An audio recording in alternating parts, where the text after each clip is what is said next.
Hey everyone, welcome back. We got episode 4 here of Friday Flows, and I'm joined by a new special guest today that I'm very excited about.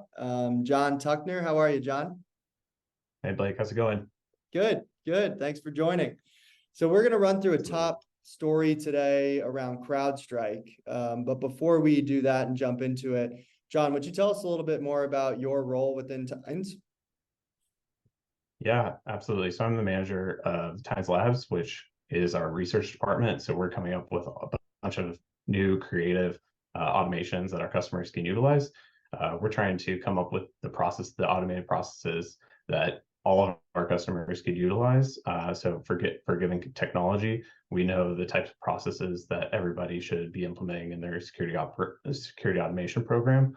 And so for one today, we're going to cover CrowdStrike and running real-time response commands across a bunch of different hosts and be able to chain them up so you can batch together a bunch of these CrowdStrike commands. Super helpful. We just hit 500 stories. When was that? A week or two ago. We're probably blowing past that Yep. now. And so that was super exciting. The story library has only been live for less than a year, right? Yeah, more than a story a day. Pretty incredible. Love it. So great to see the momentum here. And the one that John mentioned is one of our top 10, top 15, certainly stories that our customers are using today. So why don't we jump into it? Yeah, absolutely. So I'll share my screen and this is what it will look like in the story library when anybody comes to visit it. It is in our brand new story library view. And so if you go here and click on run a CrowdStrike real-time response command, you'll be able to see this. And with just a couple clicks, you can import this story in and get going with it. Many people might know what CrowdStrike real-time response looks like from the CrowdStrike console. And so when you connect to a host, you'll get a bunch of different commands that you could possibly run.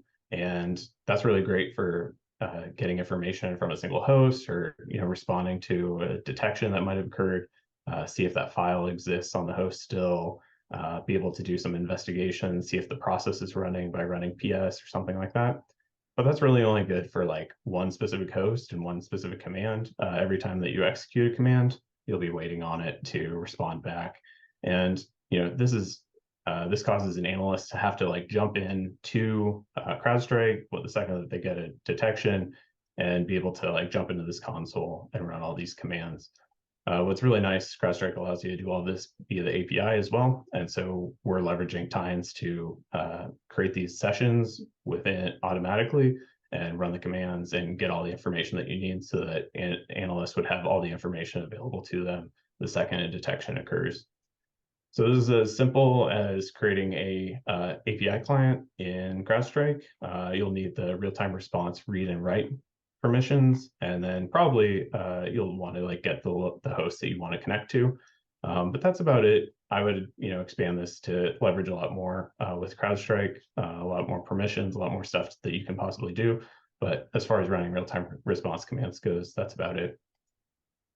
Once you get the story into your tenant, this is what it will look like.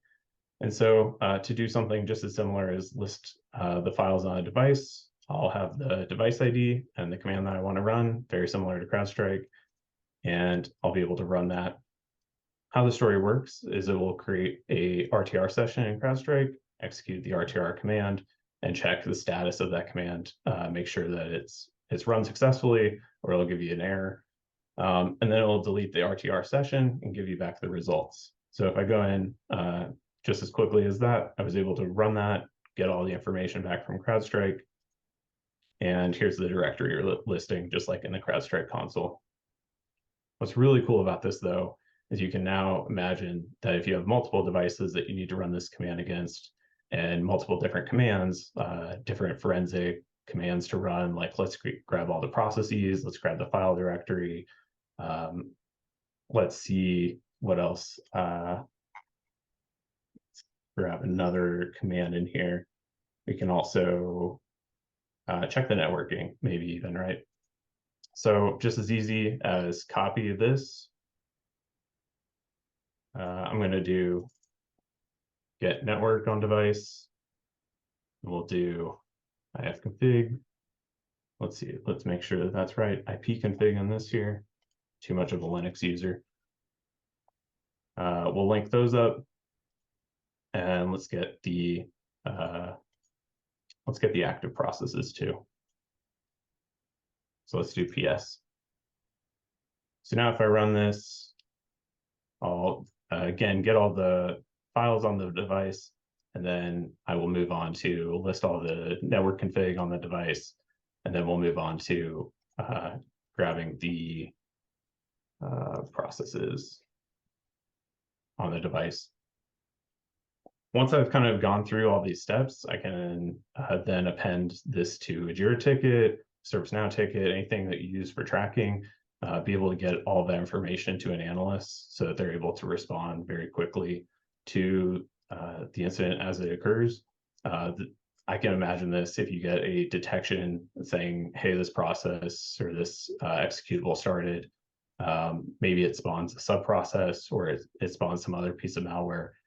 Being able to list the processes and validate if it's still running, or maybe there's an undetected process still running on the device, making sure that like, is that actually running or not?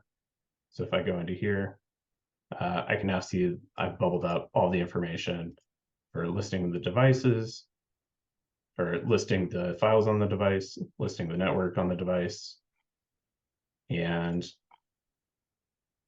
I'm also now listing all the processes on the device. So I can give this to an analyst and say, hey, like this detection came in, this piece of malware got deleted. Is there anything else suspicious on this device? Any other files that we should be concerned about to actually like triage and remediate that detection? This is a great starter story. Extend this up all you want. This utilizes our send a story feature. So this is basically a pre-canned function. So you can work this into any other workflow, not just only this one. Awesome. What do you think, Blake? I love it. It was cool to watch you build there in real time, make some changes easily. Very helpful for an Absolutely. analyst and timely. We got Falcon conference coming up in a couple weeks. So if you're headed out there or just are a CrowdStrike user and want to dive deeper into this story, we'll post the link here for meeting us out there in Vegas. And then, of course, as always, happy to jump into a normal demo and look at either this story, or I'm sure CrowdStrike is probably one of our most popular used tools that we've built dozens of stories around. Is that fair to say, John? Oh yeah, absolutely. And we have a great relationship with those folks. They've been with us since the start. So just love to keep building, keep thinking about these creative ideas, taking in new ones from the community, seeing what everybody can do more with CrowdStrike and EDR. It's such a powerful tool. Yeah, that's another last great call out there. If you're doing something cool with CrowdStrike today, reach out to John. I'm sure he'd be pumped to see new ideas, and maybe we can get them into the story library. Absolutely. And yeah, there on our story library website, there's a link to submit a story idea, or if you have a suggestion, or if you want to submit your own, we'll give you credit, and we'll highlight all of your great creations. Awesome. Well, cool. Thanks for jumping on. Probably the first of many of these sessions with you. So good first story, and we'll see you back on in a following week. Thanks, man. Absolutely. Yep. Bye.